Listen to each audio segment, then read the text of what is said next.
우리가 사람이 살아갈 때요, 두 가지가 펴지지 않으면 굉장히 위험하답니다. 낙하산이 펴지지 않으면 위험하고요, 얼굴이 펴지지 않으면 위험하답니다.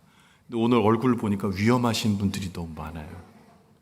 사랑하는 성도 여러분, 오늘 말씀을 읽을 때 주의 영이 우리와 함께 하심으로 말미암아 우리 마음에 은혜가 다가오고, 오늘 찬양처럼 우리 빈 마음에 우리 주님 찾아간 우리에게 주님께서 손 꼭 잡아주셔서 우리 얼굴이 환하게 펴지는 귀한 은혜가 있게 되기를 주님의 이름으로 간절히 축원을 드립니다.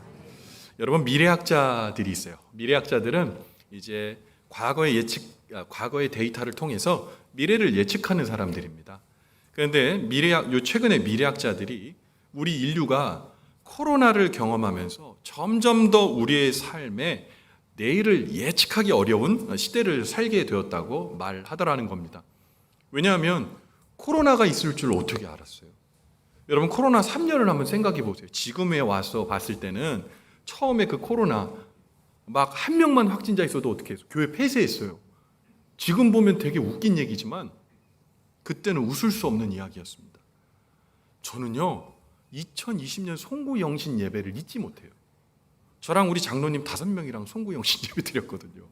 모니터를 통해 가지고 우리 내년에는 하면서. 여러분, 근데 그런 예측 불가능한 상황이 우리가 살아가는 앞날의 미래에도 없을 거라고 여러분 단언하십니까? 그렇게 못해요. 코로나뿐만 아니라 앞으로 우리의 미래에는 불확실의 이 상자 안에 꽉 가려진 진공의 상태, 그런 미래인 것처럼 보입니다. 여러분, 그러면 우리가 이러한 미래를 대처하며 살아가는 방법 여러분 준비하셨습니까? 여러분, 그 어느 때보다도 미래에 대한 불확실성이 가중되는 이 시대 속에서 그럼 우리 그리스도인들은 어떤 미래를 바라보며 신앙생활을 해야 될까요? 오늘 우리는 이 질문에 대해서 불확실한 미래 속에 살았지만 그 누구보다도 확실한 삶을 산 신앙인을 한번 들여다보려고 합니다. 그 사람 바로 오늘 본문의 아브라함입니다. 이 아브라함의 모습을 통해 미래를 향한, 또 미래를 대하는 우리 신앙인의 자세가 달라지고 새로워지는 은혜가 있게 되기를 바랍니다.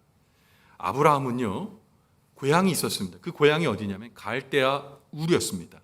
갈대아 땅의 우르, 지금으로 얘기하면 이라크 근처에 있다고 추정되는 그런 지역입니다. 그런데 하나님께서 아브라함을 불러주셨어요. 무려 75세의 나이에 아브라함을 불러주십니다. 하나님은 그를 부르시고 자녀도 없는 그에게 별처럼 많은 수많은 자손을 주시겠다고 약속하고요, 또한 그가 새로운 시작할 수 있는 지시할 땅, 약속의 땅, 가나안 땅을 그에게 제시해 주셨습니다. 그러나 사실 아브라함이 하나님께서 약속을 주셨고 그가 받았지만 하나님께서 주신 그 약속이 참 너무나 불확실해 보이지 않았을까요? 여러분, 이제는 그 땅을 정리해서 가나안으로, 그리고 제시할 땅으로 가야 되는데 지금에야 뭐 여러 가지 정보를 얻어서 이민도 가고 유학도 가지만 그때는 그런 게 아무것도 없었을 때 아닙니까? 그냥 발걸음조차 가야 돼요. 이정표도 없고 내비게이션도 없고 물어 가야 되는 그 땅을 가야 됐었단 말입니다. 불확실한 땅을 말이죠. 그런데 아브라함이 오직 하나님께서 주신 약속만 믿고 한 걸음 한 걸음 갈대아우르를 떠나 가나안 땅으로 갔습니다. 그야말로 약속만 보고 갑니다. 불확실한 미래를 주님과 함께 가겠다고 고백하며 그 불확실한 미래에 뛰어들었습니다. 어떻게 보면 정말 무모한 일 같았어요. 걸어가면서 여러분 만나게 되는 여러 가지 위협들이 없었을까요? 환경, 기후, 그리고 어디에서 나타날지 모르는 위협적인 맹수들과 또한 도적들, 그리고 척박한 순간순간들을 모두 지나 걸어가야 됐습니다. 그런데 아브라함이 계속 갈 수 있었던 이유는 뭘까요? 하나님께서 나에게 약속하신 커다란 미래가 있기에 내가 간다. 악착같이 갔습니다. 그런데 가나안 땅에 악착같이 가서 이제 가나안 땅에 도착하니까 이제 불행 끝, 행복 시작이겠다라고 생각을 했을 텐데 아브라함을 기다리고 있었던 것은 풍요의 꽃밭이 아니라 엄청난 흉악한 기근이 그를 기다리고 있었습니다. 가나안 땅에 도착했더니요, 먹고 살 게 없는 겁니다. 흉년이 들었어요. 근데 여기가 약속한 땅이라고? 그런 생각이 들지 않았겠습니까? 그래서 아브라함은 현실적인 선택을 합니다. 여기 있지 말고 이집트로 가야 되겠다. 성경에서요, 지역을 이동할 때는 분명한 이유가 있는데, 특별히 성경을 읽으시다가 여러분 가나안 땅이나 예루살렘을 있다가 이주하는 장면을 보게 되면요, 그건 다 기근 때문이에요. 비옥한 옥토가 있는, 비옥한 나일강의 삼각주가 있는 이집트로 가서 연명하려고 합니다. 근데 성경의 대부분 그 선택은 잘못됐다고 다 얘기를 해요. 왜요? 하나님의 약속이 거기이기 때문에 약속의 땅에 거해야 되는데, 현실적 상황에, 불확실한 상황에 도저히 참지 못하게 되면 이주하게 되는 거거든요. 마찬가지 아브라함도 이집트로 이주합니다. 근데 어떤 일이 생겼어요? 이집트의 왕이요, 아내를 눈독을 들이는 겁니다. 먹고는 살아야 되겠고, 그래서 아내를 누이라고 속이죠. 근데 결국 뭡니까? 아내를 빼앗길 위기까지 치닫게 됩니다. 결국 하나님께서 나타나 이집트 왕을 꾸짖고 거기서 다시 탈출시켜 주십니다. 아브라함이 이제 다시 다시 주님께서 약속하신 가나안 땅으로 돌아옵니다. 약간 분은 많아졌어요. 근데 문제는 또 하나 그를 기다리고 있었죠. 조카인 롯이, 그리고 이 여러 가지 상황 속에서 같이 자기 친구가 되어줬고 지지자가 되어줬던 이 롯과 결별을 해야 될 때를 만나게 된 겁니다. 서로의 양과 염소가 섞여버리니까 분쟁이 된 거예요. 그래서 어떡합니까? 높은 산에 올라가서 얘기하죠. 네가 좌하면 우하고 내가 우하면 좌하겠다. 근데 아브라함이 내심 롯이 좋은 땅을 양보해 주길 원했던 것 같아요. 안 그러면 내가 여기 갈게 그랬을 텐데 물어보는 거잖아요. 가장 아름다운 그림은 뭡니까? 삼촌이 좋은 쪽으로 가시죠. 이럴 줄 알았는데 롯은 똑똑한 사람이거든요. 제가 소알로 가겠습니다. 소돔과 고모라 땅으로 가겠습니다. 그 땅을 취합니다. 이스라엘 이번에 성지순례 가보니까요, 이스라엘은 횡으로 따져보면 사해 바다가 있고요, 그 다음에 뭐가 있냐면 이 평야가 있습니다. 근데 이 평야가 산기슭에 있거든요. 뭐냐면 대서양에서 불어오는 바람이 쫙 불어가지고요, 산을 타고 올라갑니다. 그러면 수증기를 머금은 이 구름이 쭉 올라가면서 많으면 비를 내리고 좀 적으면 안개가 되고 정말 없으면 이슬이라도 해서 물을 쫙 떨어뜨려 줍니다. 근데 산을 타고 올라가는 수증기는 물을 뿌리고 산을 넘어서, 여러분 팬 현상 아시죠? 수증기는 내려놓고요, 온도는 올라갑니다. 그리고 반대편으로 떨어질 때는 고온다습한 이 뜨거운 바람으로 떨어지게 돼서 이쪽은 광야가 되는 거예요.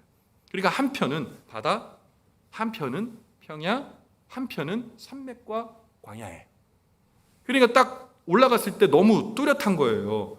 평야와 좋은 목초지, 이제 그 농경을 할 수 있는 비옥한 땅과 사막, 네게부 쪽의 사막이 너무나 명확하게 드러나는 거죠. 그런데 결국 롯은 좋은 땅을 선택해서 갑니다. 이제 아브라함은 혼자 남거든요. 오늘 본문에 첫 절이 뭐냐? 이후에 라는 단어가 나오는데, 이 이후에는 정말 많은 것을 담고 있어요. 자기 이야기를 알아주고 함께 해줄 친구이며 동지였던 롯도 없고요, 여기까지 우르부터 가나안까지 와서 애굽까지 갔다가 거쳐온 시간이 11년이 경과해서 늙어버렸어요.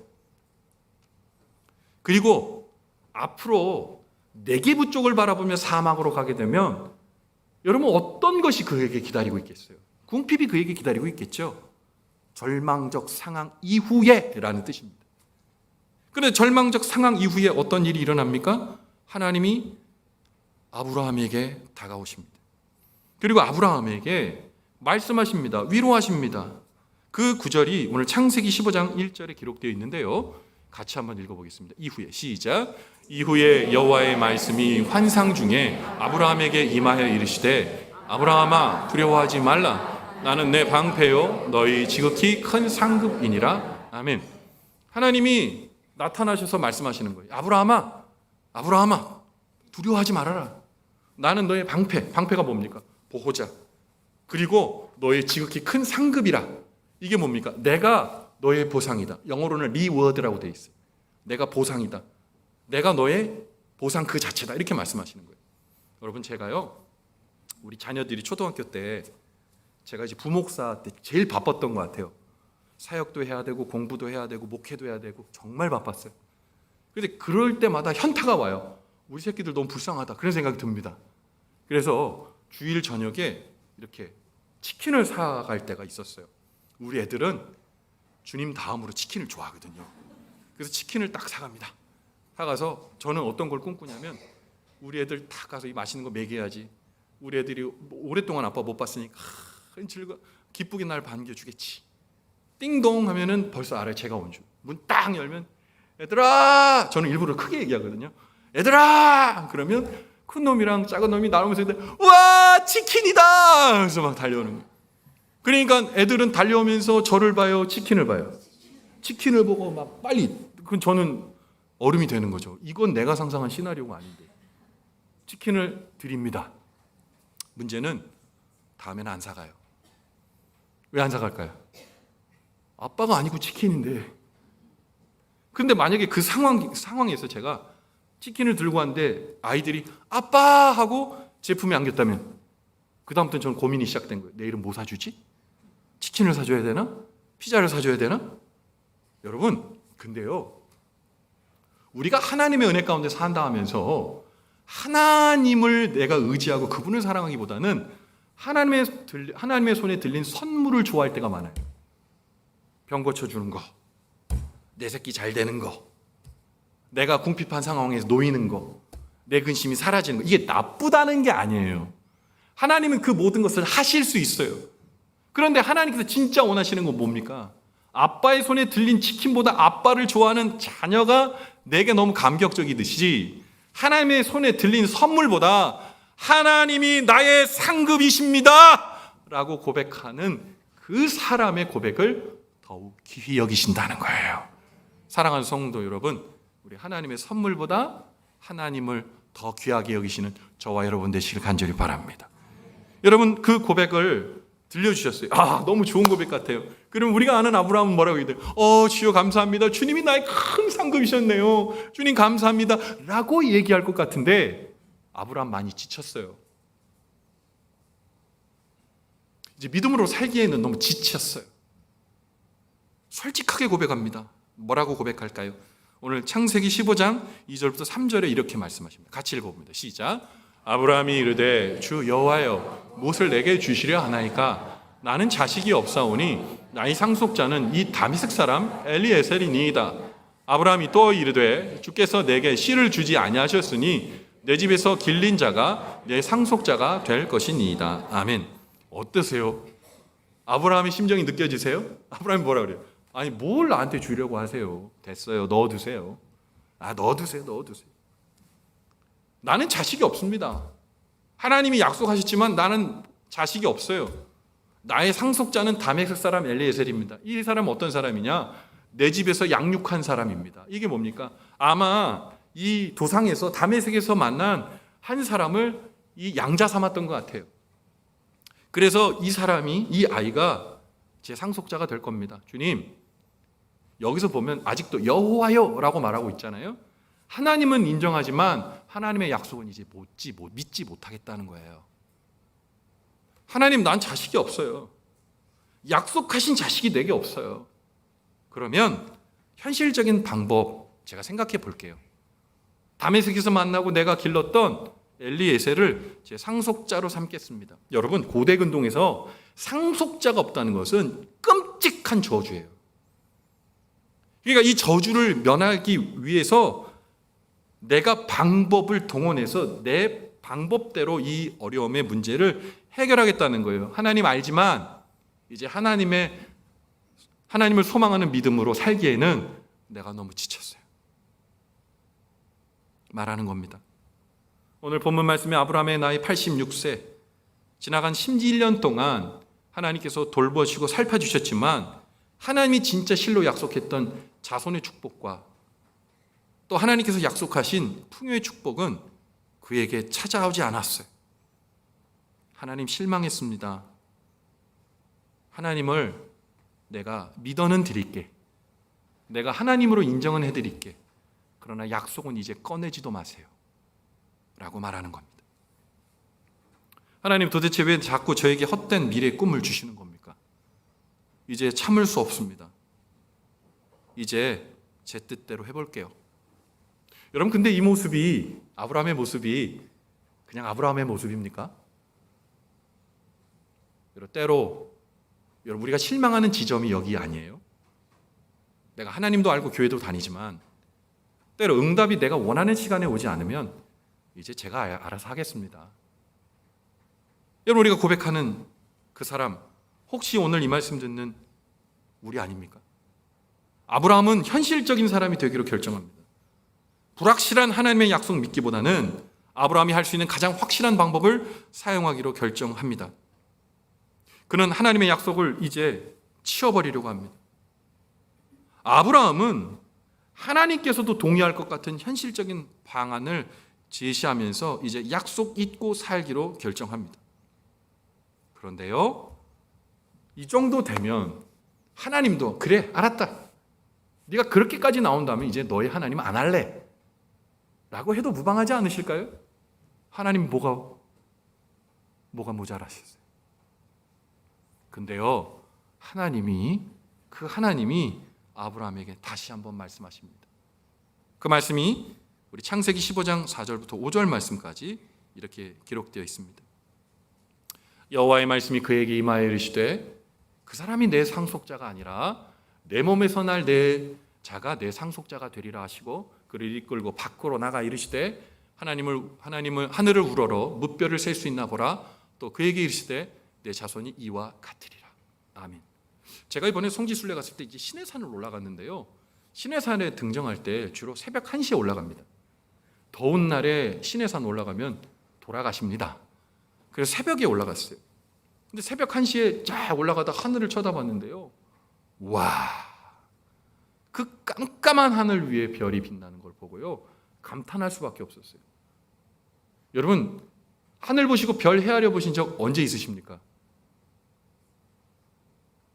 요새 없으시죠? 보여드릴게요.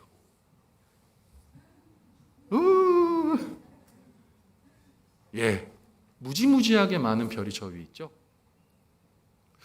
조금만 하늘만 우러러 보면, 지금 우리 도심에는 저런 별을 보기는 좀 어렵지만 여러분, 자연에 우리가 조금만 지방으로 내려가도요, 별이 우리 안에 무수히 떠 있는 걸 보게 돼요. 아브라함이 하나님께서 바라보라고 얘기한 하늘을 바라보면서 와라는 탄성을 내질렀을 것 같아요.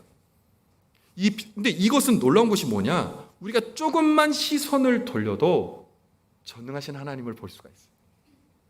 창조적인 능력, 창조의 모든 세계를 통해 하나님이 계심을 보여주실 뿐만 아니라 나의 삶 가운데 날마다 말 걸어오신 주님을 우리가 조금만 시선을 돌려도 알 수가 있어요. 우리 주님께서 아브라함의 시선을 환기시키십니다. 그리고 지금 그 앞에 서 있는 분이 천지 만물을 창조하신 전능하신 하나님이라는 사실을 다시 한번 일깨워 주죠. 아브라함이요, 이제 그의 믿음의 태도를 바꾸려고 합니다. 창세기 15장 6절 상반절에 이렇게 기록합니다. 같이 읽을까요? 시작. 아브라함이 여호와를 믿으니. 아브라함이 뭐 했다고요? 믿었다. 하나님을 믿었다는 겁니다. 뭘 믿어요? 약속을 믿었다는 겁니다. 뭘 믿어요? 나의 구원자름을 믿었다는 거예요. 뭘 믿어요? 나의 방패가 되었다는 걸 믿는 거예요. 뭘 믿었다고요? 나의 상급이라는 것을 믿었다고요. 여러분, 하나님의 약속을 믿고 그리고 의지하는 아브라함으로 회개하는 거예요. 여러분, 근데요, 기억하셔야 될 게 이 모든 것은 아브라함의 선택이었다는 거예요. 여러분, 우리가 믿음대로 살기로 하는 것은요, 여태까지 있었던 믿음이 누적되어서 믿음의 사람이 되는 게 아닙니다.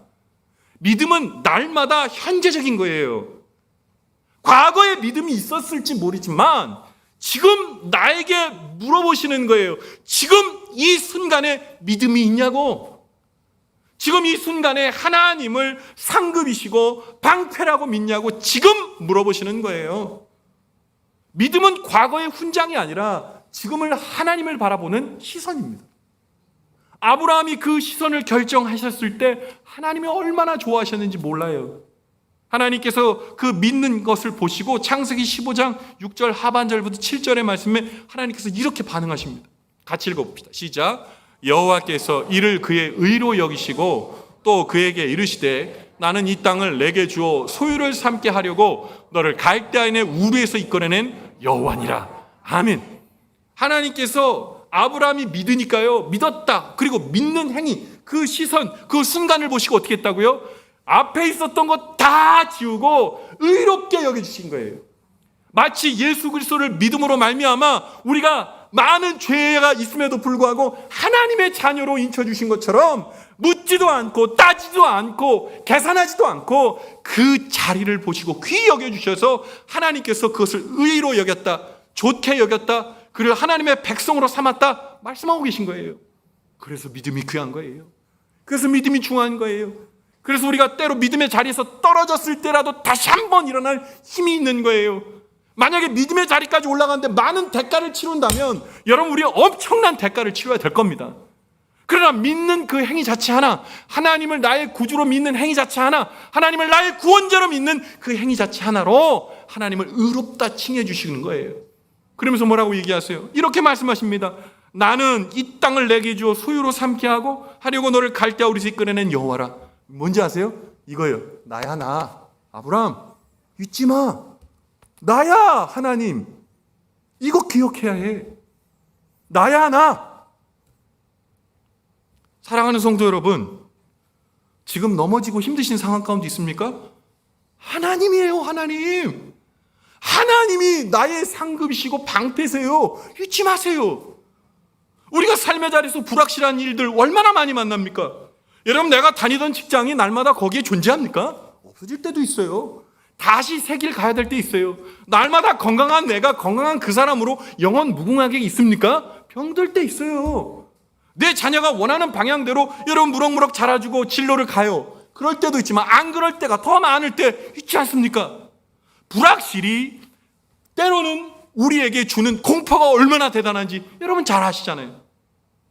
오늘 하나님께서는 아브라함의 모습을 보면 우리에게 얘기하는 거예요. 아들아, 딸아, 아프고 힘들고 어려운 불확실의 자리에 있니? 내가 너의 상급이다. 내가 너의 보호자다. 주님 말씀하시는 겁니다. 여러분, 이 말씀 붙들고 이 말씀 먹고 여러분 일어나셔야 되는 거예요. 어떤 상황 속에서도 하나님이 나를 붙드시고 이끄시는구나. 때로 아브라함처럼 우리가 지쳐서 얘기할 때 있어요. 예수 믿는 거 왜 이렇게 힘들어요? 하나님 의지하는 거 왜 이렇게 힘들어요? 그런 얘기할 때 있어요. 삶이 그렇잖아요.